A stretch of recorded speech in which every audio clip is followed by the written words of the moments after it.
Indonesia selalu akan diganggu dan sedang diganggu. Kita tidak mau ganggu bangsa lain, tapi bangsa lain mengganggu kita. Kenapa? Karena kita kaya. Kita punya nikel terbesar di dunia. Kita punya boksit ke-6 terbesar di dunia. Kelapa sawit kita terbesar di dunia. Jangan kita anggap enteng kelapa sawit. Kelapa sawit sekarang sudah menjadi komoditas kritis, strategis. Kalau ngomongin soal energi dunia, ada dua nama yang nggak bisa diabaikan, yaitu Arab Saudi dan Indonesia. Tapi jangan salah, meskipun sama-sama jago di sektor energi, mereka main di bidang yang beda banget. Arab Saudi itu rajanya minyak bumi alias crude oil, sementara Indonesia jadi andalan dunia buat minyak nabati, yaitu minyak sawit atau CPO. Tapi dua-duanya punya dampak besar buat ekonomi global. Dulu sebelum ada minyak, Arab Saudi itu negara padang pasir biasa yang hidupnya dari peternakan unta, berdagang rempah, dan ziarah ke Mekah. Tapi semua berubah ketika minyak ditemukan pertama kali di tahun 1938 di Dan Manuel, yang dikenal sebagai sumur keberuntungan. Sejak saat itu hidup rakyat Arab berubah total. Arab Saudi pun jadi pusat perhatian dunia. Perusahaan minyak raksasa dunia kayak Aramco, Arabian American Oil Company mulai masuk, dan sejak 1980-an Arab Saudi ambil alih penuh Aramco, yang sekarang jadi perusahaan minyak terbesar di dunia. Buat kalian yang belum tahu, Arab Saudi itu termasuk dalam top 3 produsen minyak bumi dunia, bareng Amerika Serikat dan Rusia. Berdasarkan data terbaru per Maret 2025 dari Trading Economics, Arab Saudi memproduksi sekitar 8,95 juta barel minyak per hari. Itu artinya setiap hari mereka ngebor minyak senilai miliaran dolar. Tapi Arab Saudi itu bukan sekedar ngegas produksi, mereka punya strategi main cantik di pasar minyak. Kadang mereka sengaja nurunin produksi buat naikin harga global. Karena kalau terlalu banyak pasokan, harga minyak dunia bisa anjlok. Makanya mereka bareng dengan negara lain di OPEC kayak Rusia, Irak, Uni Emirat Arab, dan lain-lain suka bikin kesepakatan buat atur volume produksi. Contoh terbaru, awal tahun 2025 Arab Saudi sepakat bareng OPEC buat potong produksi 1 juta barel per hari untuk stabilin harga yang sempat jatuh karena ketegangan geopolitik dan peningkatan energi terbarukan di Eropa. Lucunya Arab Saudi nggak cuma ekspor doang, mereka juga salah satu negara dengan konsumsi energi terbesar, apalagi buat listrik. Karena cuaca di sana ekstrim banget, musim panas bisa tembus 50 derajat Celcius. Jadi pendingin ruangan atau AC nyala 24 jam non-stop. Saking tingginya kebutuhan listrik, kadang mereka lebih pilih bakar minyak mentah langsung buat listrik dibanding pakai solar atau gas. Ini bikin konsumsi dalam negeri mereka juga besar banget, yang kadang bikin ekspor ikut turun.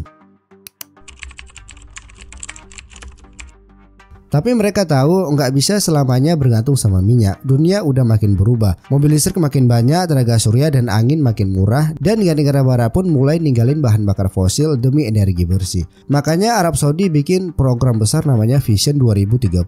Rencana ambisius buat diversifikasi ekonomi. Nantinya mereka nggak mau cuma jadi tukang jual minyak. Beberapa langkah yang mereka ambil yaitu investasi di energi terbarukan. Mereka bangun proyek tenaga surya terbesar di dunia kayak proyek Neon dan The Line, kota futuristik tanpa emisi. Kemudian ngembangin gas alam termasuk eksplorasi besar-besaran di ladang gas Jafurah yang bisa jadi pemasok gas utama untuk puluhan tahun ke depan. Kemudian mereka juga masuk ke industri teknologi dan AI. Mereka kerjasama dengan perusahaan-perusahaan teknologi global buat jadi pusat inovasi Timur Tengah. Walaupun mereka kelihatan mewah dan punya rencana hebat, tetap aja Arab Saudi punya tantangan besar. Ketergantungan ekonomi ke minyak masih tinggi. Sekitar 70% pendapatan negara masih dari sektor ini. Pasar global makin peduli lingkungan dan energi fosil makin dianggap kuno. Ketegangan geopolitik di Timur Tengah bikin investor kadang was-was.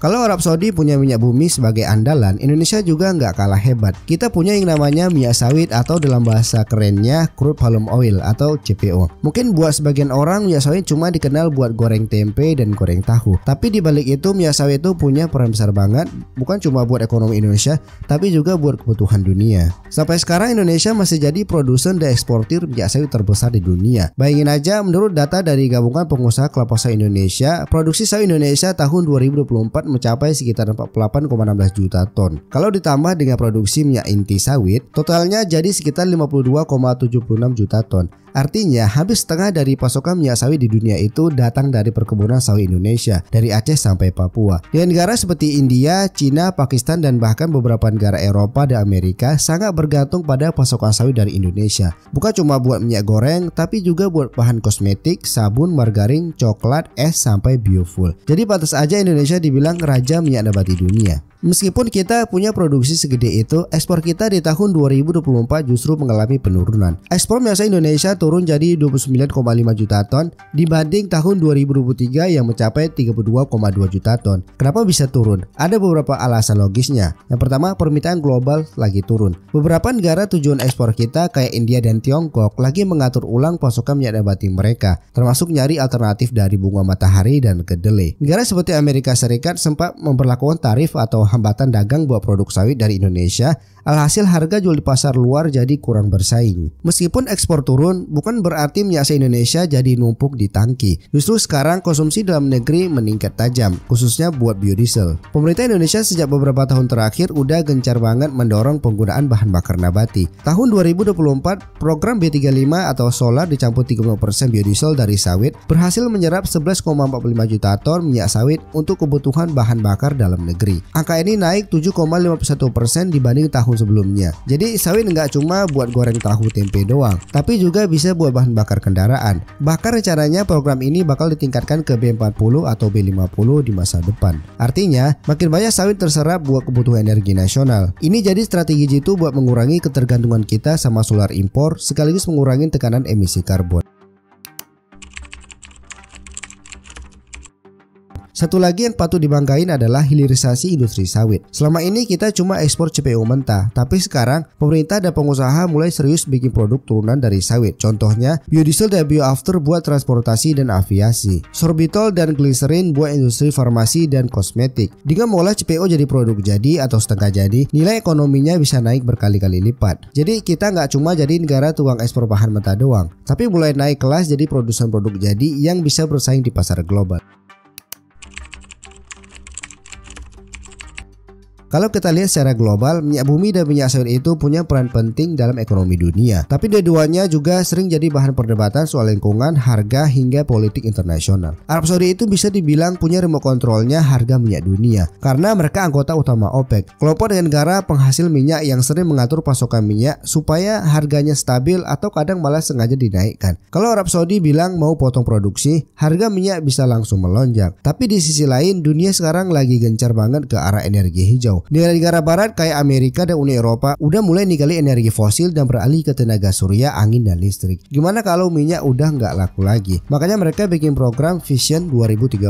Jadi supaya negaranya nggak cuma bergantung ke minyak. Udah banyak proyek energi bersih dibangun, dan bahkan Arab Saudi mulai promosiin wisata, industri hiburan, dan teknologi. Negara pada pasar itu nggak mau stuck di satu sektor doang. Sementara itu di sisi Indonesia, minyak sawit adalah komoditas yang luar biasa penting. Bukan cuma buat ekonomi nasional, tapi juga buat jutaan petani kecil di Sumatera, Kalimantan, dan Sulawesi yang hidup dari kebun sawit. Tapi sayangnya sawit juga sering jadi bulan-bulanan internasional, terutama dari Eropa. Mereka sering tuduh sawit penyebab deforestasi, rusak lingkungan, dan enggak ramah iklim. Tantangan ekspor memang besar, apalagi kalau negara seperti Amerika dan Eropa terus nambahin tarif atau bikin aturan yang bikin sawit makin susah masuk. Tapi kalau industri hilir dan pasar domestik terus dikuatin, Indonesia bisa jadi pemain global yang bukan cuma ekspor bahan mentah. Indonesia juga mulai buka mata dan ekspor bahan mentah ke produk-produk jadi yang lebih bernilai tinggi. Dua-duanya punya peluang besar asal bisa terus adaptif, inovatif, dan tentunya jangan lupa jaga lingkungan. Arab Saudi dan Indonesia punya potensi masing-masing. Arab Saudi tetap jadi simbol energi global dari gurun pasir, dan Indonesia bisa jadi pemimpin energi hijau dari hutan tropis.